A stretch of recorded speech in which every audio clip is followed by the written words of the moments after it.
Shalom Aleichem. Saya sangat percaya Bapak Yahweh pasti memberkati saudara-saudara sekalian.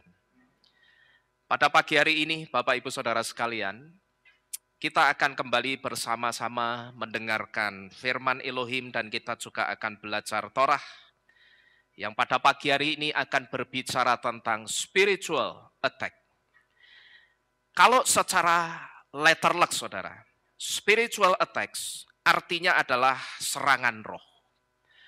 Dan serangan roh di sini, ini tidak lain sedang berbicara tentang bagaimana cara kerja setan ketika setan itu menyerang seseorang. Kalau saudara melihat di depan ada satu kitab yang saya tampilkan, yaitu kitab Aleph Shemuel pasal ke-17. Kitab 1 Samuel 17 yang saudara lihat di depan ini adalah satu perikop ayat yang tidak usah kita baca saudara, karena ayatnya sangat panjang. Kalau tidak salah ada 52 atau 58 ayat satu perikop itu. Tetapi satu hal yang saya yakin kita sudah bersama-sama tahu, kitab 1 Samuel 17 ini adalah satu perikop ayat yang kisahnya itu tidak asing di telinga kita. Yaitu satu perikop ayat yang menceritakan tentang perlawanan orang-orang Israel yang melawan orang-orang Filistin. Dan kisah ini saudara, ini ditutup dengan kemenangan orang-orang Israel melalui tangan seorang pemuda Israel yang masih sangat muda. Dan pemuda Israel itu juga masih sangat polos, dia masih sangat lugu. Dan pemuda Israel yang diurapi Bapak Yahweh, yang pada akhirnya membawa kemenangan bagi orang-orang Israel melawan Filistin. Pemuda itu seperti kita ketahui, dia bernama Daud. Nah tetapi di balik kisah yang sudah sering kita dengar ini saudara, saya memperhatikan ada satu hal yang seringkali satu hal itu luput dari perhatian kita. Seringkali saudara, saya perhatikan ketika kekristenan melihat kisah perlawanan orang-orang Israel melawan orang-orang Filistin, yang selalu disorot itu hanya ketika Daud menghadapi Goliat. Yang akhirnya Daud itu bisa mengalahkan Goliat dengan pertolongan dan urapan Bapak Yahweh melalui sebuah umban yang ada di tangannya. Nah itu yang seringkali diperhatikan kekristenan ketika melihat kisah perlawanan orang-orang Israel melawan orang-orang Filistin. Nah tetapi ada satu hal yang seringkali luput dari perhatian orang ketika melihat kisah ini saudara. Dan yang seringkali luput dari perhatian orang-orang ketika melihat kisah ini adalah soal kebiasaan orang-orang Israel ketika orang-orang Israel itu mau perang. Kalau kita coba memperhatikan di dalam kitab suci ketika orang-orang Israel itu mau perang saudara, biasanya kalau mau perang, sebelumnya orang-orang Israel itu akan meniup shofar dulu. Tetapi kalau kita melihat kisah ini secara lengkap, waktu itu ketika orang-orang Israel itu berhadapan dengan orang-orang Filistin, waktu itu mereka cuman kami tenggengan saudara. Mereka cuman melongo, mereka cuman delongop melihat barisan orang-orang Filistin. Dalam peperangan saudara, meniup shofar itu memiliki dua arti. Yang pertama ketika shofar itu ditiup, itu sebagai tanda bahwa perang akan dimulai. Yang kedua, ketika shofar itu ditiup, itu akan menjadi tanda kemenangan. Maka seringkali saudara, sebelum saya meniup shofar, kalau pas saya tiup shofar, saya biasakan saya berdoa dulu. Supaya apa? Saya berdoa itu supaya suara shofar yang saya tiup itu ada kuasanya. Dalam doa saya, seringkali saya katakan kepada Tuhan, Bapak Yahweh, tolong berikan kuasamu mengurapi dan menyertai suara shofar yang saya tiup ini. Supaya setiap tiupan suara shofar yang keluar dari shofar ini, itu ada kuasanya. Sehingga ketika suara shofar ini didengar oleh anasir-anasir asing, oleh penguasa-penguasa di udara, oleh roh-roh yang bukan dari Bapa Yahweh, ketika telinga mereka mendengar, mereka akan mendengar ada kuasa Bapa Yahweh. Yang saya percaya kuasa Bapa Yahweh itu dikenali betul di dalam dunia roh. Kuasa-kuasa yang bukan dari Bapa Yahweh itu akan takut dan gentar ketika mendengar ada kuasa Bapa Yahweh di balik atau di dalam setiap bunyi suara shofar yang kita tiup. Jadi seharusnya kalau kita mau tiup shofar, kita mesti ngerti shofar itu kaitannya dengan sesuatu yang saya sebut dengan alam supranatural. Kalau itu berurusan dengan alam supranatural, ya kita juga jangan asal tiup begitu saja. Tetapi kita doakan dulu supaya suara shofar yang keluar dari shofar yang kita tiup itu ada kuasanya, saudara. Nah, jadi saudara-saudara sekalian, tetapi satu hal ini rupanya saat itu dilupakan oleh orang-orang Israel. Mereka biasanya kalau mau perang itu akan meniup shofar terlebih dahulu. Tetapi pada waktu itu, saudara, mereka lupa tidak meniup shofar dulu. Waktu itu ketika orang-orang Israel ini berhadapan dengan orang-orang Filistin, mereka itu cuman melongo, mereka cuman kami tenggengan melihat banyaknya barisan orang-orang Filistin. Jadi kalau kita perhatikan waktu itu bangsa Israel, itu seperti tidak berkutik ketika melihat barisan orang-orang Filistin. Mereka saat itu cuman melongo, saudara. Dan mereka saat itu cuman bingung, tidak tahu mau berbuat apa, dan tidak tahu juga harus berbuat apa. Bahkan jangankan tentara-tentara Israelnya, Syaul sendiri yang adalah komandan perangnya yang mimpin perang saat itu, Syaulnya itu malah ngelogro. Kenapa Syaul kok ngelogro? Karena Syaul saat itu begitu ketakutan dengan intimidasi-intimidasinya orang-orang Filistin. Nah, di sini saudara, kita bisa melihat bagaimana orang-orang Filistin yang mewakili setan ini, dia sedang berusaha menyerang orang-orang Israel itu dengan berbagai cara.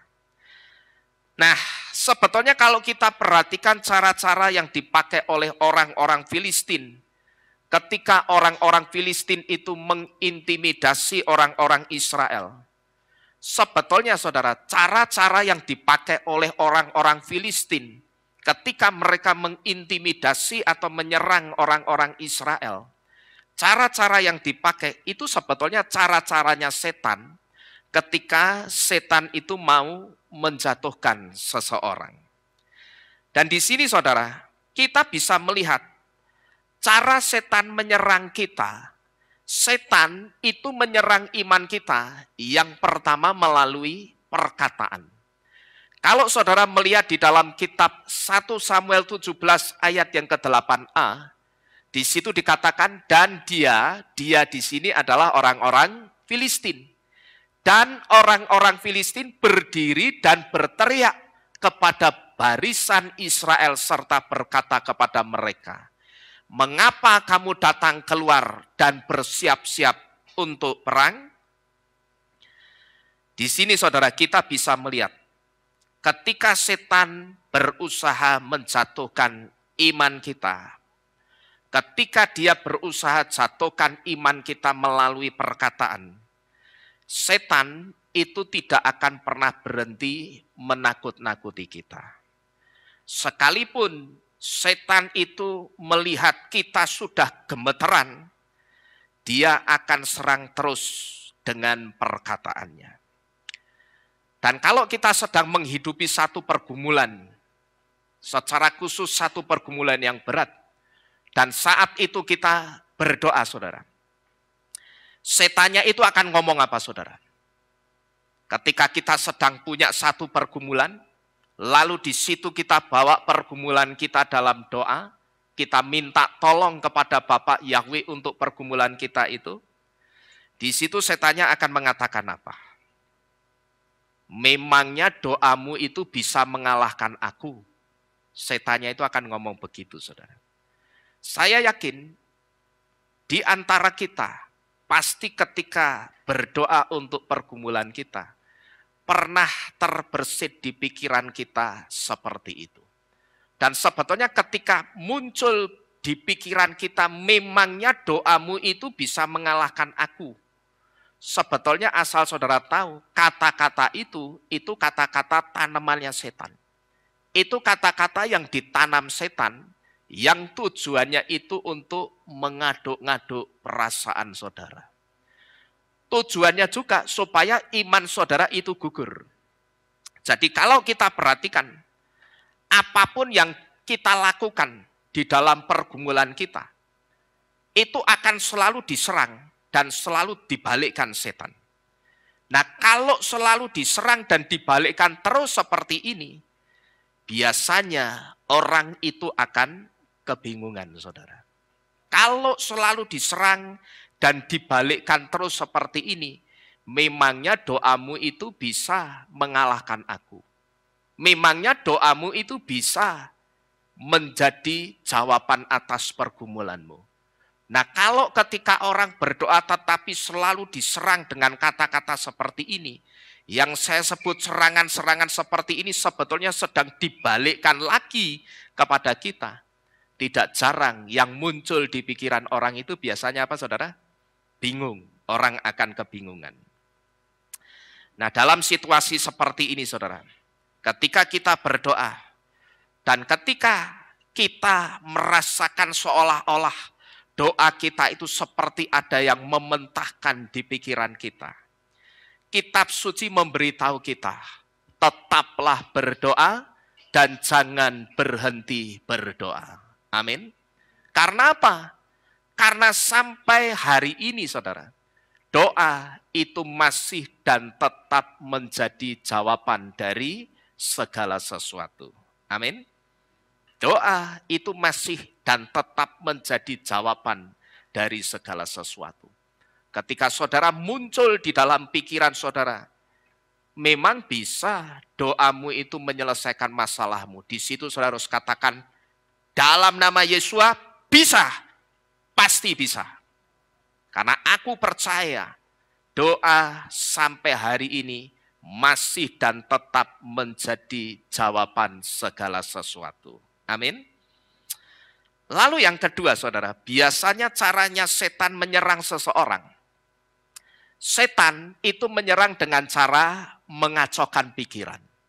Kalau saudara lihat di dalam kitab 1 Samuel 17 ayat yang ke-8 bagian B, di situ dikatakan, bukankah aku ini seorang Filistin dan kamu adalah hamba-hambanya Syaul? Lah ini maksudnya apa, saudara? Setan mengatakan, bukankah aku ini orang Filistin dan kamu itu hamba-hambanya Syaul? Ini maksudnya apa? Sebetulnya saudara, di sini dengan kata lain, Goliat yang mewakili setan ini, dia sedang mengatakan dengan kata lain begini. Coba kamu lihat, aku itu orang Filistin. Yang kamu sebut aku itu sebagai orang kafir. Ya, kok disebut kafir kenapa? Karena aku itu bangsa yang tidak kenal Yahweh. Tapi coba kamu perhatikan, sekalipun aku itu tidak kenal Yahweh, tapi coba kamu lihat, hidupku itu lebih diberkati. Ya, Dan dengan kata lain juga, setan juga sedang ngomong begini. Sekalipun aku itu tidak kenal Yahweh, tapi coba kamu lihat. Tubuhku itu lebih besar dan tubuhku lebih kuat. Bahkan aku lebih sehat dari kamu. Tapi coba kamu lihat. Malah cilik ngono. Kamu tingginya cuman segitu. Badanmu kerempeng seperti itu. Dan di situ, setan itu juga sedang mengatakan kepada kita begini. Lihat nih ya, sekalipun aku itu tidak percaya Yahweh, tapi aku lebih kaya. Aku lebih makmur dan hartaku itu lebih melimpah. Tapi coba lihat dirimu. Kamu yang katanya percaya Yahweh, tapi coba kamu lihat. Betapa bodohnya kamu. Di sini saudara, setan yang menyerang pikiran kita itu coba membanding-bandingkan kita dengan orang-orang yang tidak percaya Bapa Yahweh. Nah, kenapa kok setan itu menyerang pikiran kita pakai cara dibanding-bandingkan itu kenapa? Karena setan itu tahu kekuatan kita sebagai anak-anak Bapa Yahweh itu akan muncul ketika pikiran kita itu ingat Tuhan. Ketika pikiran kita ingat Bapa Yahweh, maka di situ kekuatan kita itu baru akan muncul. Maka kalau kita perhatikan, di situ ketika Goliat mengatakan seperti ini, bukankah aku ini seorang Filistin dan kamu adalah, perhatikan, hamba-hambanya siapa ini? Syaul. Sebetulnya ketika Goliat ngomong seperti itu, saudara, Goliat yang mewakili setan itu sedang memutuskan hubungannya orang-orang Israel dengan Bapa Yahweh. Nah, cara memutuskan hubungannya dengan Bapa Yahweh bagaimana? Setannya ngomong, bukankah kamu itu hambanya Syaul? Kenapa setan tidak mengatakan, bukankah kamu itu hambanya Yahweh? Nah, saudara mesti bertanya, kenapa yang dikatakan setan, bukankah kamu itu hambanya Syaul? Tetapi dia tidak mengatakan, bukankah kamu hambanya Yahweh? Setan tidak mengatakan, bukankah kamu hambanya Yahweh? Itu karena setan tahu, dia ngerti. Kalau kita ingat Bapa Yahweh, maka di situ kekuatan kita itu akan muncul, saudara. Maka yang dia tanam di pikiran kita, yang dia gaung-gaungkan di pikiran kita itu apa? Bukankah kamu hambanya Syaul? Karena kalau dikatakan bukannya kamu itu hambanya Yahweh. Begitu diomongi hambanya Yahweh, orang-orang Israel akan ingat, oh iya ya. Aku itu kan anaknya Bapak Yahweh yang punya kuasa yang dahsyat dan luar biasa. Nah, di situ kekuatannya orang Israel itu akan muncul, saudara. Nah, karena si Goliat ini ngerti, maka yang ditanamkan di pikirannya orang-orang Israel itu apa? Kamu hambanya Saul, saudara-saudara sekalian. Sampai di sini kira-kira saudara bisa memahami atau tidak? Cara kerja setan, dia ngaduk-ngaduk perasaan dan pikiran kita itu caranya seperti itu. Satu di antaranya, orang itu akan dibuat tidak ingat Bapa Yahweh. Karena kalau sampai orang itu ingat Bapa Yahweh, otomatis kekuatannya orang itu, keberaniannya orang itu akan muncul, saudara. Kalau sampai orang ingat Bapa Yahweh, kekuatannya muncul, setan mesti menang apa kalah? Kalah. Maka dia setir pikiran kita, supaya jangan sampai pikiran kita itu ingat Bapa Yahweh. Karena kalau sampai ingat Bapa Yahweh, kekuatan kita akan muncul. Nah, di situ setan tidak mau, saudara. Jadi di sini kita bisa melihat cara setan menyerang kita itu dengan mengacaukan pikiran kita, supaya kita tidak ingat atau kita lupa dengan Bapa Yahweh. Jadi kalau kita sedang berhadapan dengan masalah apapun, ingatlah Bapa Yahweh supaya kekuatan saudara itu muncul. Maka seringkali di tempat ini saya sering memberitahu apa? Kalau saudara sakit, jangan yang pertama kali saudara ingat itu dokter. Ngerti? Saudara gelagapan, gedandapan nyari nomor telepon dokter. Jangan. Dokter mungkin bisa menangani penyakit saudara. Tetapi sampai hari ini tidak ada satupun dokter di dunia ini yang bisa memperpanjang umur saudara. Tidak ada. Ya. Jadi dengan kata lain umur kita itu di tangan siapa?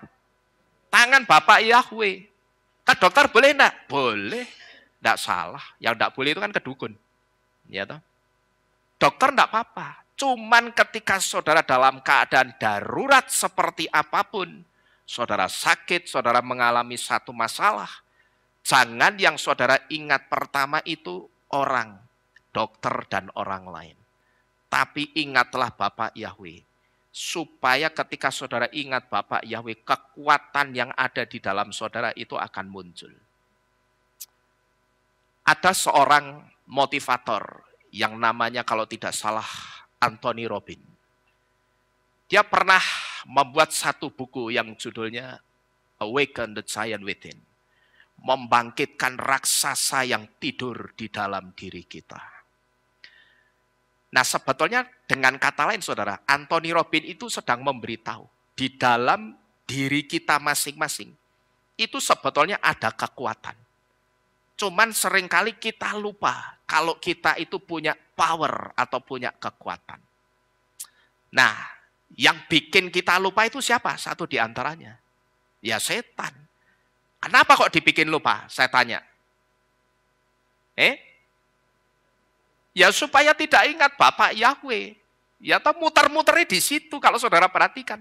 Dibikin lupa Bapak Yahweh supaya tidak ingat Bapak Yahweh. Karena kalau sampai ingat yang muncul apa? Kekuatan saudara.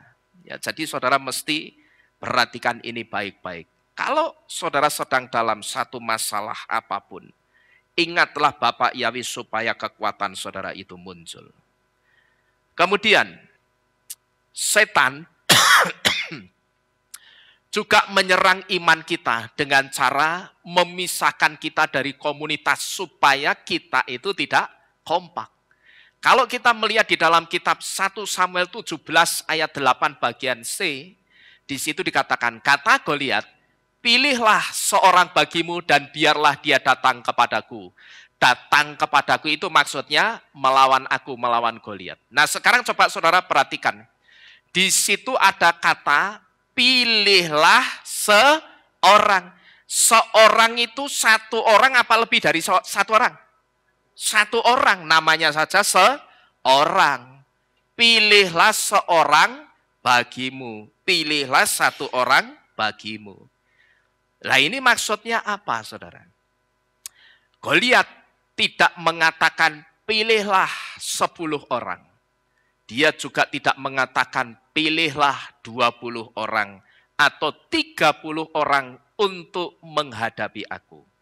Tetapi kita itu cuma disuruh milih berapa itu? 1 orang. 1 orang di sini saudara. Goliat yang mewakili setan. Ketika dia cuma suruh kita milih 1 orang. Kalau 1 orang itu berarti kan dengan kata lain sendiri atau berdua? Sendiri. Ketika dia suruh kita sendiri melawan dia, itu artinya Goliat itu sedang minta perlawanan sendiri-sendiri. Maksudnya apa saudara? Maksudnya itu supaya anak-anak Tuhan, supaya keluarga, atau kalau di Kehilat, supaya tim pelayanan, jemaat dan gembala itu tidak kompak dan tidak sejalan, tapi jalan sendiri-sendiri saudara-saudara sekalian. Dan Goliat yang mewakili setan itu juga ngerti ungkapan dunia ini. Sebatang lidi itu akan dengan sangat mudah dipatahkan. Tapi ketika sebatang lidi itu dirangkai bersama-sama dengan lidi-lidi yang lainnya yang jumlahnya sampai ratusan lidi, maka akan sangat sulit untuk mematahkan lidi itu. Artinya kalau diserang 1 orang, kemungkinannya Goliat itu menang besar. Tapi ketika Goliat atau setan itu diserang bersama-sama, kita kompak begini sama-sama, berdoa minta kuasa dan otoritas Bapak Yahweh nyerang setan, kita menang saudara. Karena apa? Kekuatan kita banyak. Gitu loh. Nah itu supaya apa? Supaya anak-anak Tuhan, kalau keluarga juga supaya keluarga, atau kalau di Kehilat itu supaya tim pelayanan, jemaat dan gembala itu tidak kompak dan tidak sejalan, tetapi jalan sendiri-sendiri. Waktu-waktu ini saudara, kita harus betul-betul hati-hati. Karena menjelang waktu kedatangan Yesua yang sudah sangat dekat ini, setan itu sedang terus kerja lembur. Ketika di dalam komunitas anak-anak Tuhan atau di dalam keluarga itu sudah tidak ada kekompakan lagi. Sebetulnya kekompakan, ketidakkompakan itu sebetulnya cara yang diciptakan setan supaya dia bisa berpijak untuk menggoncang sebuah komunitas atau sebuah keluarga. Ya saudara, hati-hati.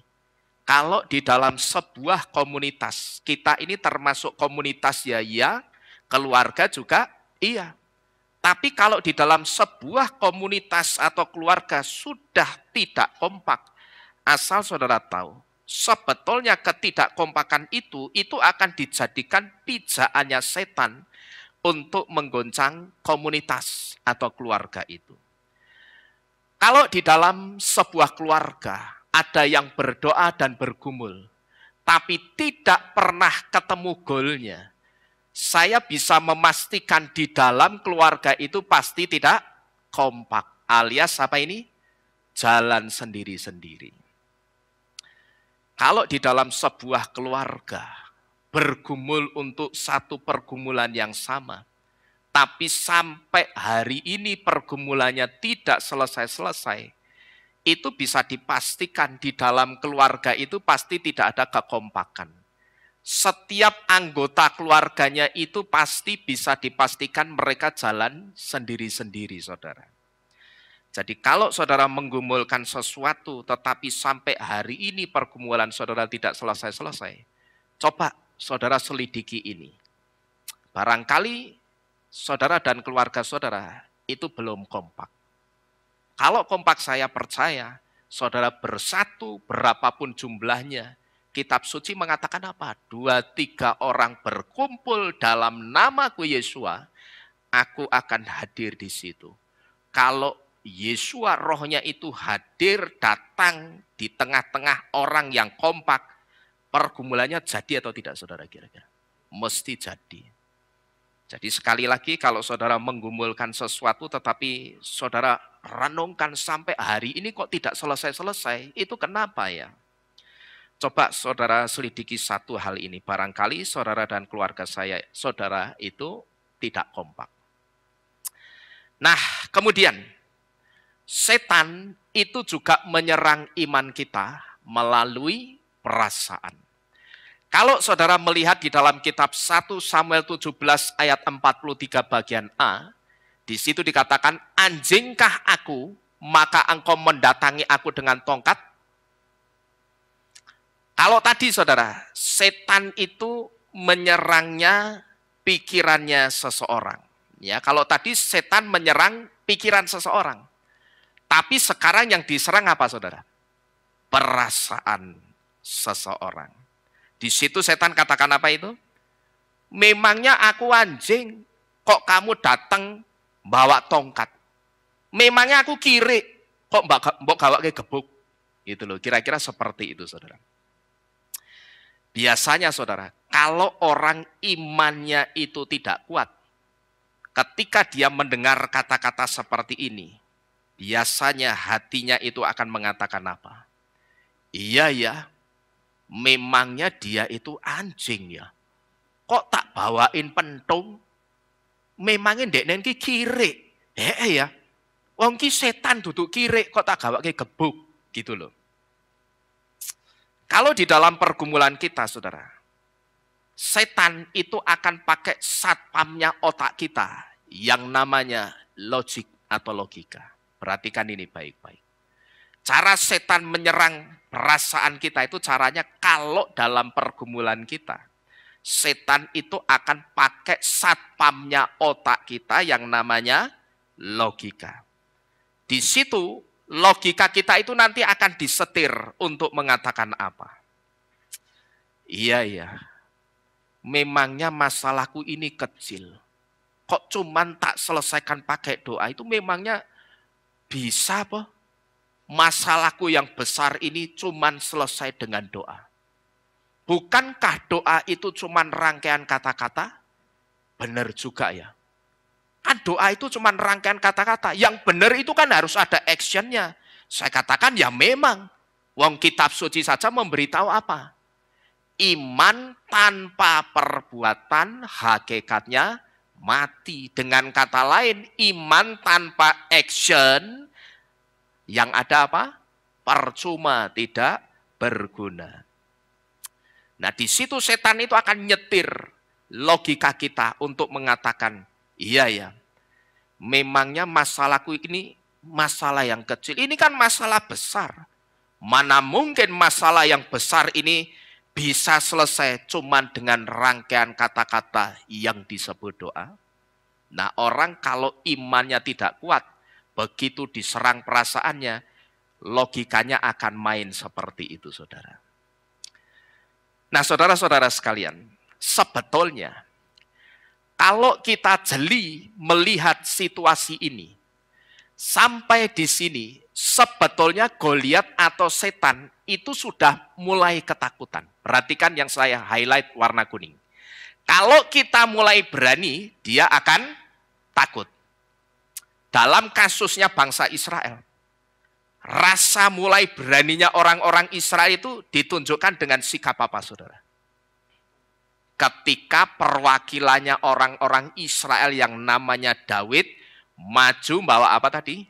Bawa tongkat. Saudara ngerti, di hati dan pikirannya Goliat saat itu ketika melihat Daud maju menghadapi dia, Goliat itu sebetulnya berpikir, kok wani ya, kok berani ya, gitu loh saudara. Cuman kan pikiran itu kita tidak bisa dengar. Tetapi sebetulnya dalam hatinya dia batin, loh kok wani, tak getak sama badanku yang gede begini, lihat badanku yang gede begini kok berani ya. Nah, jadi kalau kita jeli melihat situasi ini, sampai di sini sebetulnya Goliat yang mewakili setan itu sudah mulai ketakutan. Kalau kita mulai berani, dia akan takut. Kita baca sama-sama yang saya highlight warna kuning ini. Alef Bet Gimel. Kalau kita mulai berani, dia akan takut. Jadi saudara mesti ingat-ingat. Kenapa saya ajak saudara membaca ini? Supaya saudara ingat. Ketika suatu saat saudara diserang perasaan saudara, apa yang saudara imani terus dibalikkan, dimentahkan, beranilah menghadapi. Karena apa? Karena ketika saudara mulai berani, setan itu justru akan takut. Sehingga ketika setan sudah ketakutan, dia akan mulai pakai cara lain untuk menjatuhkan kita, yaitu dengan menyerang bagian terdalam atau menyerang bagian paling dalam dari seorang manusia, yaitu perasaan. Coba saudara lihat gambar yang ada di depan ini. Saya yakin semua orang sepakat ketika melihat wajah laki-lakinya. Orang yang wajahnya pas-pasan tapi punya istri yang cantik ini, saudara. Ini sebetulnya juga sedang memberitahu kita, kalau orang sudah diserang perasaannya, akhirnya akan luluh juga. Ya, orang yang wajahnya pas-pasan ini, saya tidak ngomong jelek. Ya, jelek ini pas meringis karena ompong. Tapi nek mingkem ya manis juga, ya atau sebetulnya. Tapi saya sebut wajahnya pas-pasan. Orang yang wajahnya pas-pasan ini tapi dia bisa punya istri cantik. Ini kisah nyata loh saudara ya. Ini bukan AI ini. Kalau ini yang AI itu ini. AI zaman lama pakai namanya Photoshop. Kalau ini asli, ini kisah nyata yang kiri ini. Nah, saudara perhatikan orang yang wajahnya pas-pasan ini dia bisa dapat istri cantik seperti ini. itu sebetulnya sedang menunjukkan kepada kita bahwa ketika seseorang itu diserang bagian terdalamnya yang disebut dengan perasaan, akhirnya akan luluh juga, saudara. Dan biasanya orang yang sedang dalam pergumulan yang berat, ketika terus-terusan diserang perasaannya, lama-lama bisa tidak kuat. Kalau saudara perhatikan, Indonesia beberapa bulan yang lalu, itu baru saja digemparkan dengan kasus percabulan, perzinahan. Yang dilakukan oleh seseorang yang meniduri beberapa perempuan. Cuman masalahnya saudara, orang yang meniduri beberapa perempuan ini bukan orang yang punya tubuh normal seperti kita. Saudara tahu, orangnya itu cacat fisik tubuhnya. Dia tidak punya kedua tangannya. Jadi buntung, saudara. Nah, tetapi sekalipun dia buntung, wajahnya ya pas-pasan, dia bisa meniduri banyak perempuan, saudara. Pertanyaannya kenapa kok dia bisa meniduri banyak perempuan? Padahal secara fisik orang itu punya kekurangan. Dua tangannya kanan kiri ini tidak ada, buntung. Jadi kalau jalan ya lucu. Cuman kaosnya sing kipak-kipi gitu dong. Tetapi dia bisa meniduri banyak perempuan. Nah, setelah coba saya perhatikan rekaman dari korban-korbannya, rekaman pembicaraannya, saya simpulkan rupanya speak-nya orang ini luar biasa, saudara. Dan seperti yang saya katakan tadi, orang yang sedang dalam pergumulan berat, sedang dalam masalah, ketika terus-terusan diserang perasaannya, lama-lama bisa tidak kuat. Ini terjadi dengan korban-korbannya, saudara. Rata-rata korbannya itu orang-orang yang punya masa lalu yang kelam. Nah, orang yang niduri perempuan-perempuan ini caranya bagaimana? Yang pertama didekati, diajak kenalan. Begitu diajak kenalan, terus ditanya-tanya masalah pribadinya. Pokoknya perempuannya itu dibikin senyaman mungkin. Diajak sampai perempuannya itu bisa curhat. Securhat-curhatnya, sedalam-dalamnya. Nah, begitu orang ini sudah curhat ke laki-laki ini, si laki-laki ini merasa apa? Dia sudah punya senjata. Kalau masa lalunya perempuan itu kelam, dia pernah free sex dengan laki-laki lain atau pacarnya sebelumnya, maka itu akan dipakai sebagai senjata untuk ngancam perempuan itu supaya mau tidur dengan dia, saudara. Itu beberapa perempuan kasusnya seperti itu. Tetapi ada juga yang hanya punya masalah berat, lalu curhat, lama-lama merasa nyaman dengan orang ini dan akhirnya tidur. Tetapi setelah bangun tidur, sadar. Itu saudara-saudara sekalian ya. Nah, saya perhatikan saudara, caranya orang ini itu di speak, kan direkam. Ternyata beberapa korbannya saya yang batin. Kisah jane korban pemerkosaan atau korban kemauannya sendiri. Karena ternyata sebelum mereka melakukan hubungan suami istri, si perempuan ini ngerekam, saudara. Dan kalau saya perhatikan speak-nya, wah speak-nya hebat ini. Si laki-laki ini. Saya batin aku kalah ini. Saya speak, ento emong siji bojoku tok. Tapi si laki-laki ini bisa dapat banyak perempuan, saudara. Saya batin, saya perhatikan, saya dengarkan speak-nya. Wah hebat memang kata-katanya. Sampai akhirnya perempuannya itu kelepak-kelepak, saudara ya. Jadi ini membuktikan biasanya orang yang sedang di dalam pergumulan yang berat, ketika terus-terusan diserang perasaannya, lama-lama bisa tidak kuat. Jadi dari sini saudara, hati-hati ketika kita menjaga perasaan kita. Jangan perasaan kita itu dijaga sendiri, jangan. Tetapi mintalah Roh Kudus menjaga hati tempatnya perasaan kita. Karena saya percaya kalau Roh Kudus menjaga hati tempatnya perasaan kita itu tidak akan bisa diaduk-aduk setan. Tidak bisa, saudara. Tetapi hati kita itu akan dijaga untuk tetap percaya kepada pertolongannya Bapa Yahweh. Karena kita melihat tadi, ini kasus nyata. Yang pertama yang saudara lihat di depan ini saja. Ya kan?